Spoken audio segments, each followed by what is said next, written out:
mësuar njeriu nga e kaluara. Nga ato që dëgjojmë, domethënë këto ditë nga liderët, politikanët, ushtarakët, a duket se kemi mësuar apo nuk kemi mësuar asgjë? Pra analizojmë ato që dëgjojmë. Unë do doja shumë që të kishim mësuar, po jetojmë në një kohë ku edhe kjo ndërlidhja, konektiviteti, rrjetet sociale amplifikojnë zëra të ndryshëm. Dhe bëhet gjithmonë më vështirë edhe për qytetarin e thjesht, edhe për ekspertët shumë fushave, të njerëz të mediave, që të arrijnë të çajnë nëpërmjet zhurmën, nëpër mjegullën që bëhet dhe të gjejnë tek thelbi i vërtet. Shikoni për shembull se sa e thjeshtë është që të futesh një konflikt sot. Shikojmë që Europa është e sulmuar nga dronë të ndryshëm. Thotë që janë dronë rus. Rusia nga ana tjetër thotë që jo, se nuk janë dronët e mi. Nga ana madje Putin Itali nuk e di, bënte një batut me UFO-t, duke qenë se Europa nuk ka verifikuar në një mënyrë të pakundërshtueshme që këto janë dronë rus. Po nga ana tjetër është dhe dobësia e Europës që nuk kthen në një farë mënyre një përgjigje për këtë. Në qoftë se mbani mend në 2015 kur ran dron rus në Turqi, Rusia kur kaluan hapësirën ajrore, Turqia i bombardoi, i shkatroi dhe Rusia nuk u ndje më.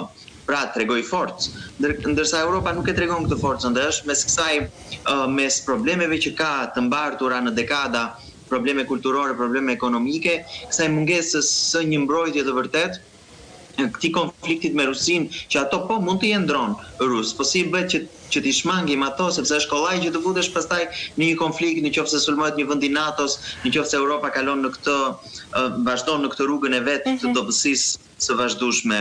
Nga ana tjetër kemi Shtetet e Bashkuara që kanë hallin e Kinës, po duan që Europa të zgjohet në mënyrë që të ballafaqohet dhe të shërbejë si një, po themi, si një mburoj ose ndaj Rusisë, ose të merret më aktivisht me Rusin.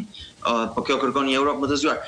Pra janë dhe më të fortë. Pra janë disa faktorë të cilët do duhet të shikohen për të parë se cilat janë mundësitë për të vajtur drejt një lufte ose jo. Tani unë nuk mendoj se nën presidencën Trump do ketë një konflikt gjithëpërfshirës. Do ketë një konflikt, nuk besoj se do rriten gjasat që të shkohet drejt një konflikti gjithëpërfshirës, përkundrazi. Po kjo nuk do të thotë që mund të mos ketë asnjë konflikt.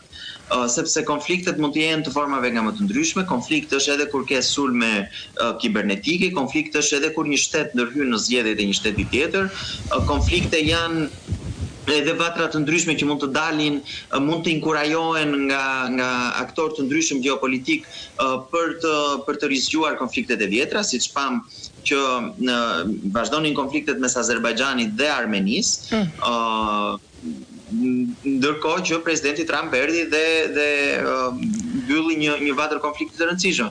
Pra ka të bëjë dhe me liderët që janë në këto shtete, sidomos në shtetet kryesore, siç janë Shtetet e Bashkuara. Por ne mund të themi këtë me saktësi dhe duke gjykuar nga historia. Gjithmonë kalimi nga një rend në tjetrin, nga një model i caktuar me disa rregulla të përcaktuara në një model tjetër, ndoshta me disa rregulla të tjera, ndoshta me një konflikt tjetër, me disa aktorë të tjerë dhe me ekuilibra të tjerë, derisa të vendosen këto ekuilibra të tjerë, padyshim që do ketë paqartësi, padyshim që do ketë edhe raste të tilla si ai dronëve në Europë, apo vatra të tjera, konflikte të tjera në përbot të cilat do rindizen, e kështu me radhë, do ketë sulme ambigue, ku njëra palë do akuzoj tjetrën, tjetra do thotë që dale se s'isha unë, ti se vërteton që isha unë e tjerë. Pra do jetë kjo paqartësia derisa të rivendosen këto ekuilibrat. Tani këtu edhe ekspertët e kësaj fushë janë të ndarë. Po të shikojmë, ka disa ekspertë që thonë se ne po shkojmë drejt një konflikti gjithëpërfshirës të armatosur, por drejt një lufte të ftohtë të dytë.